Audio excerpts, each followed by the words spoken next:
المرسلين أما بعد رب اشرح لي صدري ويسر لي أمري واحلل عقدة من لساني يفقهوا قولي اللهم انفعنا بما علمتنا وعلمنا ما ينفعنا وزدنا علما۔ موضوع ہمارا جیسا کہ آپ کو پتہ ہے کہ ہے لوگ کیا کہیں گے۔ یہ دین کے بہت سارے احکامات پہ عمل کرنے کے راستے میں یہ جملہ بہت بڑی رکاوٹ ہے۔ اصل میں یہ رکاوٹ نہیں ہے، لیکن ہم نے اس کو بنایا ہوا ہے، یعنی اس کو کمپلیکس بھی آپ کہہ سکتے ہیں کہ کمپلیکس میں آگے لوگوں کو خوش کرنے کے لیے اور لوگوں کو راضی رکھنے کے لیے، ان سے شاباش لینے کے لیے پتہ نہیں کون کون سے گرے ہوئے کام کر جاتے ہیں، گھٹیا کام کر جاتے ہیں۔ تو بہرحال یہ ایک بہت بڑی المیہ اور تکلیف والی بات ہے کہ اس وجہ سے ہم لوگ دین کے بعض احکامات میں جو ظاہری ہیں بہت زیادہ پیچھے چلے گئے ہیں۔ تو آج کی نشست میں انشاءاللہ ہم یہ پڑھیں گے اور جانیں گے کہ یہ جملہ اصل میں ہے کیا، اس کا مطلب کیا ہے۔ سب سے پہلے ہوتے ہیں موضوع پہ، یہ موضوع ہے لوگ کیا کہیں گے۔ میں یہ سمجھتا ہوں کہ اگر اس جملے کو ہماری عملی زندگی میں دیکھا جائے یا ہماری کوتاہی کی وجہ سے دیکھا جائے تو وہ موضوع یہ نہیں بنتا کہ لوگ کیا کہیں گے، بلکہ موضوع ہماری مینٹیلٹی کے مطابق یا ہمارے ذہن کے مطابق موضوع جو اصل بنتا ہے وہ موضوع ہمارے ذہن کو دیکھ کے موضوع یہ بنتا ہے کہ برے لوگ کیا کہیں گے۔ موضوع بنتا ہے برے لوگ کیا کہیں گے، کیونکہ ہم لوگ ہمیشہ برے لوگوں کی باتوں کی ہی پرواہ کرتے ہیں۔ یہ بات میں نے کیوں کی یا موضوع کا یہ میں نے نام کیوں دیا کہ ہمیں یہی موضوع رکھنا چاہیے یا نام یہ ہونا چاہیے، کیونکہ باتیں اچھے لوگ بھی کرتے ہیں، بطور مثال آپ ایک الٹا کام کر رہے ہیں لوگوں کے پیچھے لگ کے، لوگ کیا کہیں گے یعنی برے لوگ کیا کہیں گے، اس برے کام کے کرنے کی وجہ سے اچھے لوگ باتیں کرتے ہیں کہ نہیں کرتے، علماء کے خلاف باتیں کرتے ہیں یا نہیں کرتے، تو پھر موضوع یہی بنتا ہے کہ برے لوگ کیا کہیں گے۔ ہمیں پرواہ بروں کی ہے اور ہمارے نزدیک وزن بھی برے لوگوں کی بات کہی ہے، ٹھیک ہے۔ تو موضوع یہ ہونا چاہیے کہ برے لوگ کیا کہیں گے، کیونکہ ہم پرواہ برے لوگوں کی کرتے ہیں اور ان کے اعتراض کو ہی ہم ملوث خاطر رکھتے ہیں۔ اچھے لوگ جب اعتراض کرتے ہیں ہمارا جواب کیا ہوتا ہے، اور یہ مولوی ہے، لگے رہنا ان کو، اور یہ حافظ ہے، اور یہ مدرسے کا پڑھتا ہوا ہے، اور یہ مسجد میں امام ہوتا ہے، ان کا کام ہی بولنا ہے، لوگوں کے خلاف بولتے ہیں، ان کو تو کوئی بندہ خوشی والا برداشت ہی نہیں ہوتا، یہ ہے وہ ہے، اس طرح کی باتیں، ٹھیک ہے۔ تو برے لوگ کیا کہیں گے یہ موضوع ہونا چاہیے، اور یہ ایک المیہ ہے اور ہماری اخلاقی پستی بھی میں اس کو سمجھتا ہوں کہ ہم نے برے لوگوں کو اتنا درجہ دے دیا ہوا ہے کہ ہمیں ان کی باتوں کی پرواہ ہونا شروع ہو گئی ہے۔ یہ تو ہو گئی ایک بات۔ دوسری بات، اگر آپ کو برے لوگ منع کرتے ہیں، برے لوگ آپ کو ٹوکتے ہیں اور کوئی اچھا کام کرنے سے، تو اور آپ ان کی بات مانتے بھی ہیں، تو یہاں سے معاشرے میں رہنے والے لوگوں کی ایک جہالت اور واضح ہو جاتی ہے۔ برے لوگوں کی بات کو امپورٹنس دینا اس بات کی دلیل ہے کہ آپ کی کمپنی انتہائی بےہودہ ہے، آپ کی کمپنی انتہائی گندی ہے، اور آپ کی مجلس انتہائی گندی ہے، آپ کی صحبت انتہائی گندی ہے، اور آپ ان لوگوں سے رابطے میں ہیں جو انتہائی خبیث ہیں، دین سے دور ہیں اور گندے ہیں، غلیظ نظریات کے حامل ہیں۔ آپ نے ان لوگوں کو جو ہے وہ اپنی فرینڈ لسٹ میں جگہ دی ہوئی ہے، اور آپ کے نزدیک ان کی بات کا ہے وزن ہے۔ اور صحبت جیسے کہتے ہیں نا، فارسی کا بولا ہے کہ صحبت صالح صالح تو راکن، صحبت طالح طالح تو راکن، کہ اچھوں کی صحبت اچھا بنا دیتی ہے اور بروں کی صحبت برا بنا دیتی ہے۔ اس کا مطلب یہ ہوا کہ آپ نے چن کے اپنی فرینڈ لسٹ میں یا اپنے تعلق والے بندے وہ رکھے ہیں جو برے ہیں، وہ اتنے برے ہیں کہ جب آپ اللہ کی طرف چلنا شروع کرتے ہیں ان کو تکلیف ہوتی ہے، ٹھیک ہے؟ وہ اتنے برے ہیں کہ جب آپ نماز پڑھنا شروع کرتے ہیں ان کو تکلیف ہوتی ہے۔ وہ اتنے برے ہیں کہ جب آپ توحید اپناتے ہیں ان کو تکلیف ہوتی ہے۔ وہ اتنے برے ہیں کہ جب آپ مسنون طریقے سے کرنے لگتے ہیں تو ان کو تکلیف ہوتی ہے۔ وہ اتنے برے ہیں جو سنت کے مطابق شادی کرنا چاہتے ہیں لیکن ان کو تکلیف ہوتی ہے۔ وہ اتنے برے ہیں کہ ایک بندہ برادریوں سے نکلنے کی بات کرتا ہے، آپ کو بندہ برا لگنا شروع ہو جاتا ہیں۔ وہ اتنے دین سے دور ہیں کہ جب آپ شلوار ٹخنوں سے اوپر رکھنا شروع کرتے ہیں ان کو تکلیف شروع ہو جاتی ہے۔ وہ اتنے برے ہیں کہ جب آپ قرآن کا ترجمہ پڑھنا شروع کر دیں آپ ان کو برے لگنا شروع ہو جاتے ہیں۔ وہ اتنے برے ہیں جب آپ سنت کی تعلیم حاصل کرنا شروع کر دیں ان کو تکلیف ہونا شروع ہو جاتی ہے۔ وہ اتنے برے ہیں کہ وہ داڑھی رکھ لیں تو ان کو تکلیف شروع ہو جاتی ہے۔ وہ اتنے برے ہیں کہ آپ اپنا حلیہ ظاہری وضع قضاء اسلامی شروع کرتے ہیں وہ تکلیف ہو جاتی ہے۔ وہ اتنے برے ہیں کہ آپ کا کسی دین دار ادارے سے وہ بسا ہو جائے ان کو تکلیف ہونا شروع ہونے لگے تو ان کو تبھی مختصر یہ کہ وہ اتنے برے ہیں کہ جب آپ اللہ کے راستے کی طرف چلنا شروع کریں تو ان کو تکلیف ہو جاتی ہے۔ تو بھائی انتہائی میں کہتا ہوں بد نصیبی ہے اور بدبختی ہے ان لوگوں کی کہ جو ایسے لوگوں کو اپنی فرینڈ لسٹ میں جگہ دیے ہوئے ہیں جو اس کو اللہ کے راستے سے روکتے ہیں، اللہ کے پاس جانے سے منع کرتے ہیں، جبکہ اللہ کے نبی صلی اللہ علیہ وسلم کا فرمان کیا تھا؟ آپ علیہ الصلوۃ والسلام نے فرمایا تھا المرء علی دین خلیلہ فلینظر احدکم من یخالل، کہ آدمی اپنے دوست کی بات کو دین بنا لیتا ہے، اس لیے تم میں سے ہر بندے کو چاہیے کہ تعلق بناتے ہوئے دوستی بناتے ہوئے اور کسی کے ساتھ جو ہے وہ فرینڈ شپ کرنے سے پہلے دیکھ لے وہ فرینڈ شپ کا ہاتھ کس کی طرف بڑھا رہا ہے۔ اور اسی طرح اللہ کے رسول صلی اللہ علیہ وسلم نے فرمایا کہ لا تصاحب الا مؤمنا ولا یأکل طعامک الا تقی۔ اللہ کے نبی صلی اللہ علیہ وسلم نے فرمایا کہ ہمیشہ مومن کے ساتھ اٹھا بیٹھا کرو، مومن کے ساتھ اٹھا بیٹھا کرو۔ اور اسی طرح اللہ کے نبی صلی اللہ علیہ وسلم نے فرمایا خیار عباد اللہ اذا رؤوا ذکر اللہ، کہ اللہ تعالیٰ کے بہترین بندے وہ ہیں کہ جب تم ان کو دیکھو تو تمہیں اللہ کی یاد آ جائے۔ تو ہماری فرینڈ لسٹ میں آپ دیکھیں، ہماری فرینڈ لسٹ میں کوئی ایسے لوگ ہیں کہ جن کو دیکھ کے آپ کو اللہ یاد آ گیا ہو، بلکہ ہماری تو ایسی ہے، اللہ معاف فرمائے، فرینڈ لسٹ کے جن کو دیکھ کے رہا سہا جو اللہ ہوتا ہے وہی بندے کو بھول جاتا ہے۔ ٹھیک ہے، ابھی رات کی ہی بات ہے، 2 دن پہلے کی، ہمارے گاؤں میں شادی ہوئی۔ اب ان کا ایک بچہ حفظ کر رہا ہے۔ حفظ کے بارے میں بھی ہمارے لوگوں کو بڑے عجیب نظریات ہیں، بس ایک بچہ حافظ بنا لو پورا خاندان بخشا جانا ہے، اس نے بخشش کروا لیا نہیں ہے، اور ہم لوگوں کو بتائیں گے جی ماشاءاللہ برکت کے لیے ایک بچے نے حفظ کر لیا ہے۔ تو کہیں ایسا نہ ہو کہ وہ حفظ کرنے والا بچہ ہمارے نجات کے بجائے ہماری اوپر وبال کا ذریعہ بن جائے۔ ان کا ایک بچہ حفظ کر رہا ہے، باپ 5 وقت کا نمازی ہے، سارا بہترین ماحول ہے۔ تو ان کی شادی تھی، ساری رات انہوں نے گانے چلا کر رکھے بلند آواز، ساری رات۔ مجھے بھی شادی میں انوائٹ کیا تھا، تو پھر بھائی سیدھی سی بات ہے کہ میں ایسی فنکشن میں نہیں جاتا کہ بھائی جب ہماری ساکھ خراب ہوگی، جب ہم ان لوگوں کو سپورٹ کریں گے اور ہم ان کے فنکشن میں جائیں گے تو پھر ظاہر بات انہوں نے لوگوں نے کہنا لو جی مولوی ایسا ہی ہیں، جہاں سے کھانے پینے کو ملے چاہے گانے چل رہے ہیں جو مرضی وہاں جاتے ہیں۔ میں 2 ٹوکا اپنے چاچو کو بھی بلایا، میں کہا نہیں جانا، ہم نے جانا ہی نہیں، سوال نہیں پیدا تھا ہم جائیں کیوں جائیں میں۔ تو ساری رات جو ہے وہ انہوں نے موسیقی گانے بلند آواز سے چلا کے رکھے۔ تو صبح پھر مجھے بندہ ملا جی ہاتھ کھولا رکھا کریں، یہ کیا کریں، وہ کیا کریں۔ میں نے کہا یار ہاتھ کھولا رکھنے کی کیا بات ہے، آپ کو دین کے معاملے میں نہیں ہاتھ کھولا رکھنے کی بات آتی؟ جب وہ لوگ بےہودگی کی طرف جاتے ہیں آپ نے کبھی کہا ان کو کہ ہاتھ کھولا رکھیں؟ وہاں تو آپ جو ہے وہ گونگے شیطان کے ساتھ ان کے شامل ہو جاتے ہیں۔ ٹھیک ہے، تو وہ کہنے لگا جی وہ جی بس تمہیں پتہ ہی ہو جنانی دا وہ بندہ تے بڑا مطمئن سی، اس نے کوئی کام نہیں کرنا تھا، اس نے منع بھی کیا تھا لیکن اس کی بیوی اس پہ حاوی آ گئی، اس نے کہا جی نہیں یہ کام کرنا ہی کرنا ہے، یہ کرنا ہے وہ کرنا ہے۔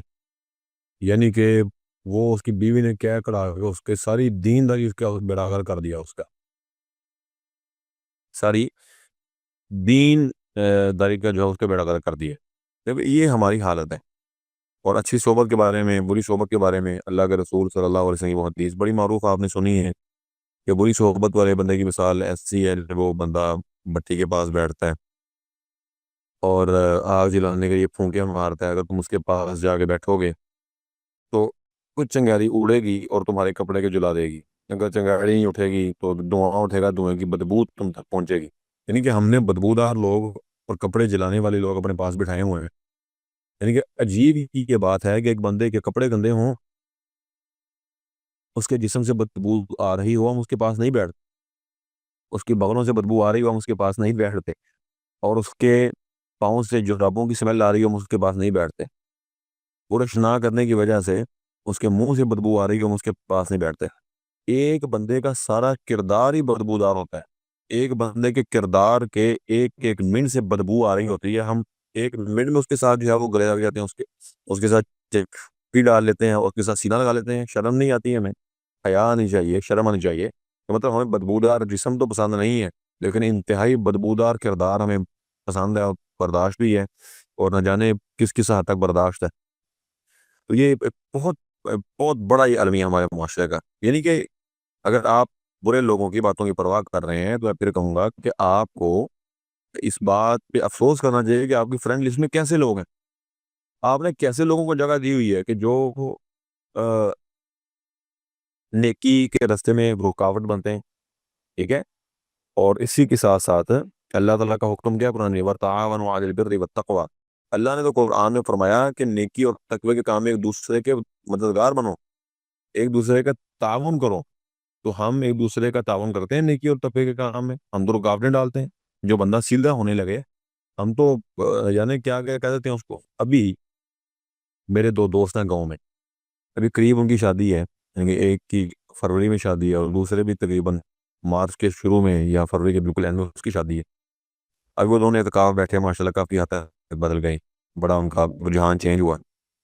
شادیاں انہیں کرنی ہیں اور اچھی فیملی کے ساتھ ان کے تعلقات ہیں, ان کا تعلق ہے, بہت امیر ہے ماشاء اللہ.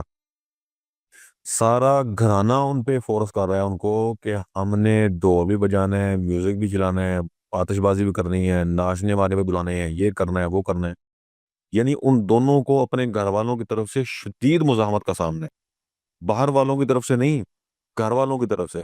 وہ گھر والے جو اپنے آپ کو دن رات عاشق رسول کہتے ہیں اور اپنے آپ کو دن رات مسلمان اور پکے مومن پکے جنتی کہتے ہیں, وہ اپنے بچوں کے راستے میں رکاوٹیں بنا رہے ہیں اگر بچے بدلنا چاہتے ہیں. یعنی کہ ایک تکلیف یہ بھی ہے کہ اگر بچہ بدلنا چاہتا ہے تو گھر والے نہیں بدلنے دیتے اس کو. اس کے لیے گھر والے بن جاتے ہیں کہ لوگ کیا کہیں گے, لوگ گھر والے باتیں کر کے مار دیتے ہیں اس کو, باہر والوں نے کیا باتیں کرنی. نہیں یقین تو اپنے معاشرے میں یہ لوگ گھر والے نہیں جینے دیتے, مار دیتے ہیں بندے کو, جیتے جی مار دیتے ہیں. اب ایک دوست, سب کے دوست یورپ میں ہیں اور وہاں بتاتا رہتا مجھے, جو شراب پیتے ہیں وہاں پہ, جو لڑکیوں کے ساتھ ان کے ریلیشنز ہیں, وہ کہتے ہیں ہم یورپ سے تیری شادی کے پیسے لا رہے ہیں, ہم ڈول بجائیں گے. یہ کہتا جی میں ان کے ساتھ لڑنے تک چلا گیا ہوں کہ بھائی میرے ساتھ آپ کا کوئی تعلق نہیں اس معاملے میں, نہ میں مطمئن ہوں, نہ آپ نے آنا ہے, نہ میں آپ کو ایسی صورت حال میں جو ہے ویلکم کروں گا کبھی. یعنی کہ اس سے بڑی آفت اور جو ہے وہ قیامت کیا ہو سکتی ہے, اس سے بڑی تکلیف کی بات اور کیا ہو سکتی ہے, اس سے بڑا المیہ جو ہے وہ اور کیا ہو سکتا ہے کہ ہمارے گھر والے جو ہے وہ ہمارے اگینسٹ اٹھ کے کھڑے ہو گئے ہیں. یعنی وہ دونوں, میں جانتا ہوں میرے سے رابطے میں رہتے ہیں, وہ دونوں اس وقت ذہنی تکلیف سے گزر رہے ہیں. اس نے مجھے کہا ہوا ہے کہ میرا نکاح پڑھانے آپ نے میرے ساتھ جانا ہے, سیالکوٹ جانا ہے, آپ نے ہی جانا ہے. یعنی کہ اس حد تک حالات آ چکے ہیں اور ہم نے چن چن کے اپنی فرینڈ لسٹ میں ان لوگوں کو جگہ دی ہوئی ہے کہ جو برے ہیں اور جو برائی کو پسند کرتے ہیں, برائی کو پروموٹ کرتے ہیں. اچھوں کے لیے ہماری فرینڈ لسٹ میں جگہ ہے ہی نہیں. نہ ہمیں اچھوں کی اچھی باتیں برداشت ہوتی ہیں, ہمیں بروں کی بری باتیں ہی میٹھی لگتی ہیں, وہی باتیں ہمیں ہضم ہوتی ہیں اور وہی باتیں ہمارے لیے قابل برداشت ہوتی ہیں. باقیوں کو ہم قطعاً جو ہے وہ اگنور کر دیتے ہیں اور نظر انداز کر دیتے ہیں. یہ ہو گیا دوسرا پوائنٹ.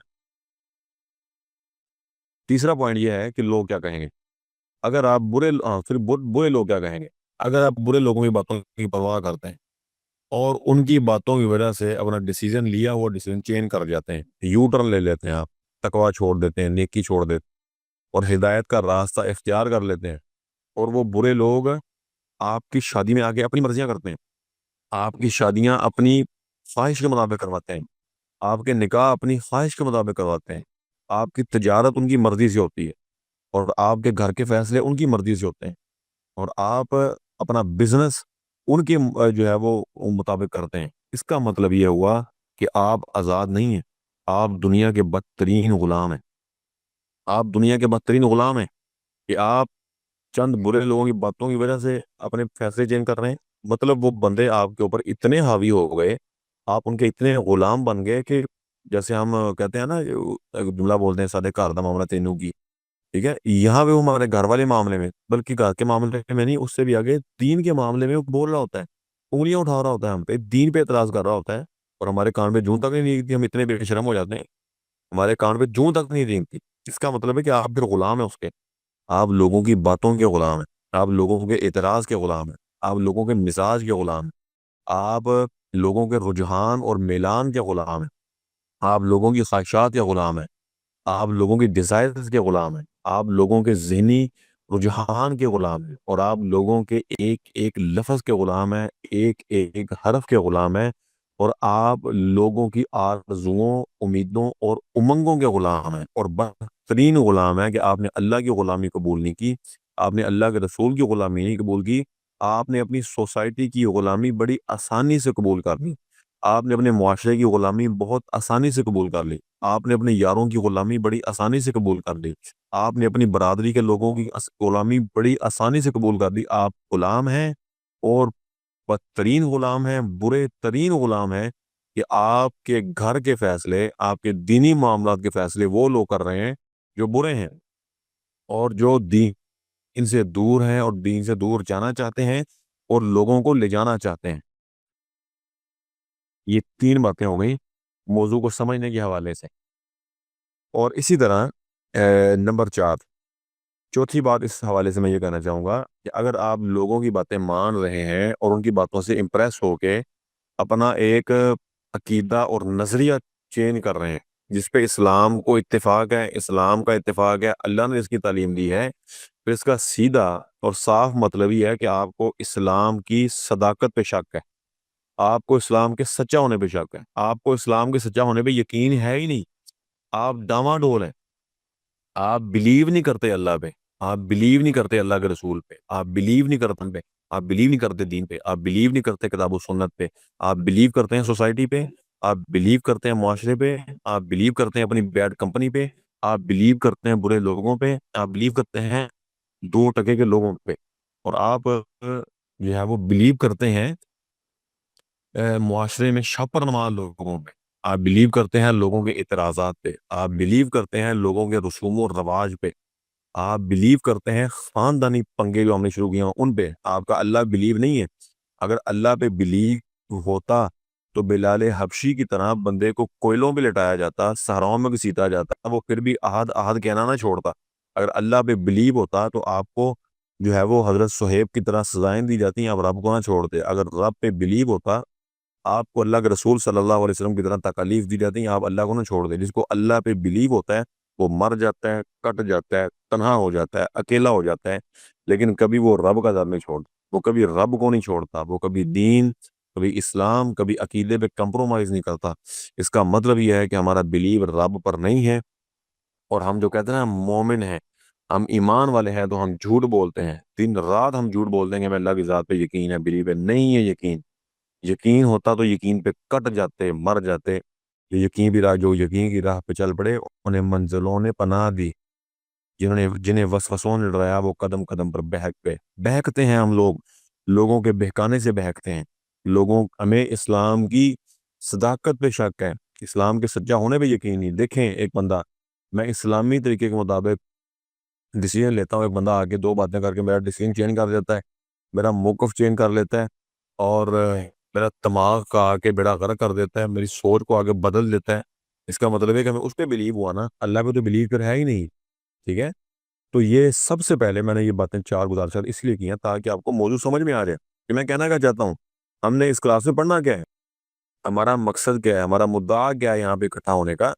تو امید ہے کہ یہ انشاءاللہ 3-4 باتیں کرنے، 4 باتیں کرنے سے، 4 پوائنٹس آپ کے سامنے واضح کرنے سے آپ کو موضوع کی سمجھ لگ گئی ہوگی.